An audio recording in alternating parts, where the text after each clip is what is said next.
السلام عليكم ورحمة الله وبركاته. maanta meeshan waxaan rabaa inaan uga hadlo wiilkan la yiraahdo Sharma Boy oo maalmahan baxaalkiisu ka socday social mediaha.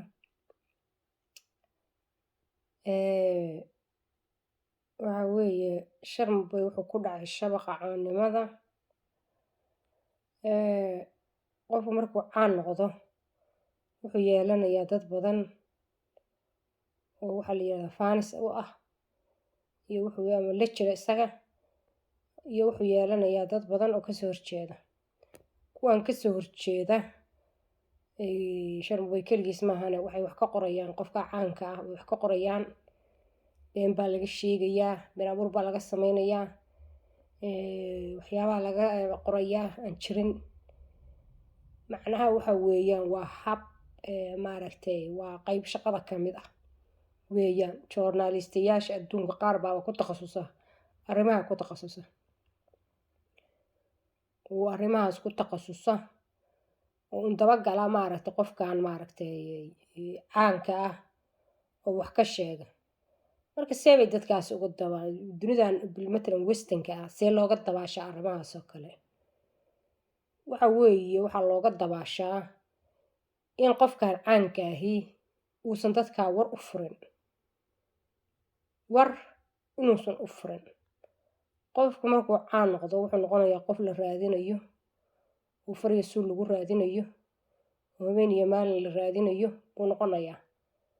marka waxaa la rabaa qofkan caanka inuu arrimaha iska weynaysi ka gudbo oo maaragtay uusan maaragtay arrimahaas shaqa uusan ku dhicinin danihiisa uu iska raacdo, danihiisa uu iska raacdo oo maaragtay uusan shabaqa ku dhicinin oo uusan ka fikiro dadka uu waraysiga siinayo, joornaalada uu waraysiga siinayo inuu ka fikiro, meelaha uu marayo inuu ka fikiro, waxyaabaha uu sameynayo inuu ka fikiro, hadalka uu dhahayo inuu ka fikiro, inuusan iska hadlin. haddaa iska hadashid hadal kastoo tiraadid waa lagaa duubayaa. marka inaad ahayn qof iska hadla iyo aad muxuu haytid dhuurtid hadalkaaga oo wax kasta iska hadlin. maxaan ku iraaday tadiito aadan u jawaabin dadka adiga wax kaa sheegaya, dadka adiga wax kaa sheegaya inaad u jawaabin, idka aamustid, aad faraha ka qaadid. haddii aad dadka u jawaabtid yacni waxaad sii siinaysaa dadka awood ama power wax la yiraahdo sii siinaysaa oo waxay noqonayaan kuwo adigii caan kugu noqda laftigoodaaba adiga kugu soo caanbaxaya, power bay yeelanayaan, qaymaad u yeesh. waxa weeyaan dadkan maaragtay qofka wax kasoo duubaya ama wax ka sheegaya ama caynaya ama maaragtay qof haddaad wax wanaagsan qofka ka sheegtay dhib ma laha.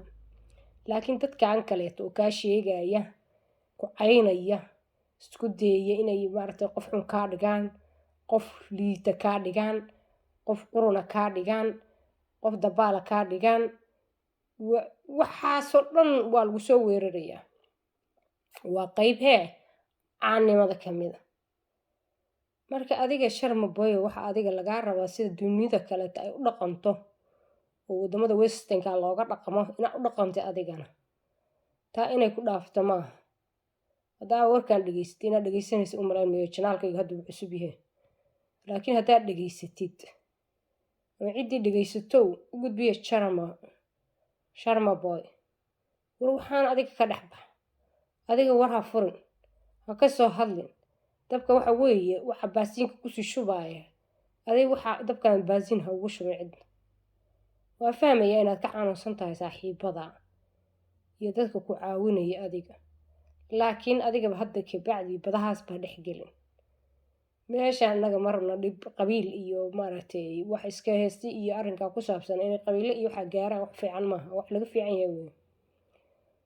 waxa weeye ummaddu waa inay si nabad ah, dadku waa wada Soomaali, waxaa la rabaa nabad iyo shida yari iyo wanaag meel kasta inaad maaragtay lagu wada noolaado.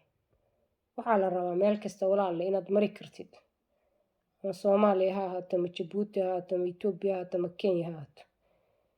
meeshii aad tagtidba dad ehelkaaga walaalaha inay kugu soo dhaweynayaan baa lagaa rabaa. marka waxa weeye adigu waxaa lagaa rabaa inaad geshid af daboolan dahab, af daboolan dahab, oo aadan ku dhicinin iska ilaalisid shaqo caanka. dadkii adaa waxaad siinaysaa awood siinaysa. qof markuu kugu qaaqaaqaaqa kugu soo yiraahdo haddaad adna soo fariisatay meeshan ood war ku celisid, isagii baad la mid noqonaysaa. qofkii isagii baad la mid noqonaysaa. dee dadku intay adiga wax kaa sheegayaan iyagu waxay kuu samaynayaan inaad caan sii noqotid. waa waxay u baahan yihiin waaye inay dadku xoogaa wax kaa sheegaan, waa u baahan yihiin. waxa weeyaan waa qayb ka mid a caannimada qofkay ka mid tahay inuu caan yahay, in wax laga sheego, in la yidhahdo saasuu yahay, inuu yahay kaasuu yahay, inuu yahay kaasuu yahay, inuu kaasuu yahay.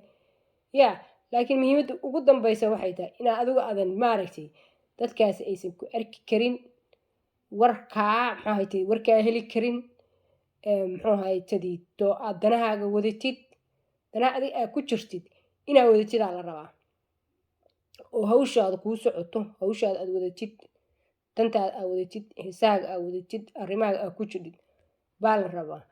afkaaga ilaalisid, wax wanaag ah Soomaali walaalaha ay kuu tahay, ay kuu siman yihiin wanaagaas.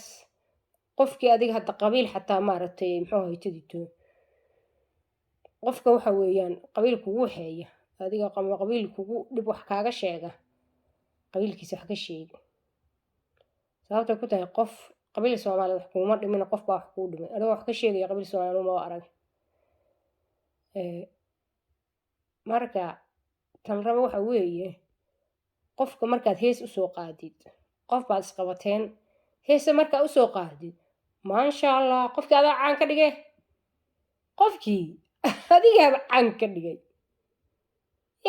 qofkii adigaa caan ka sii dhigay. qofkaan markaa hees u samaysid hamood inaa caynaysid, ilaa horay hadalladaada wax kastaba ha ahaadeen, laakiin ma caynaysid, caan baa kasii dhigaysaa. dadkaanina waxay rabaan intaas waaye. meeshaan waxaa weeyaan ku qabso ku qadimaysida baa la yiraahdaa, waa probia taas weeye.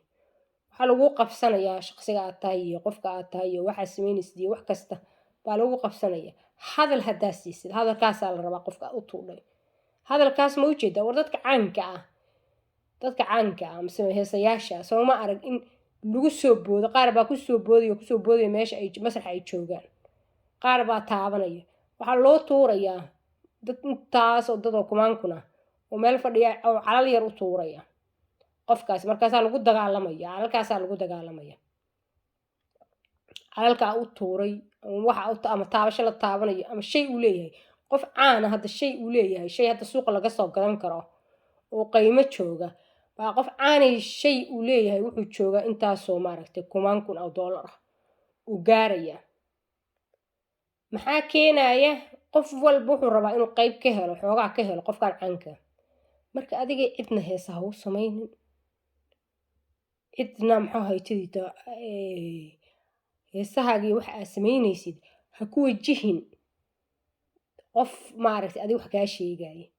heesahaagii amuurahaaga sidaa u wadan jidhay caadiga ahayd oo Soomaalida ay ku maaragtay aad ku faanin jidhay, Soomaalida aad ku ammaani jidhay, ku ammaan. iyo gabdhaha Soomaaliyeed ama ku ammaan, ama maxaan ku iraahdaa ku ammaan dadka Soomaaliyeed, dowladda Soomaaliyeed, ummadda Soomaaliyeed ku ammaan. sidaa ha ku dhicin shabaqa caannimada. assalaamu calaykum waraxmatullaahi wabarakaatu.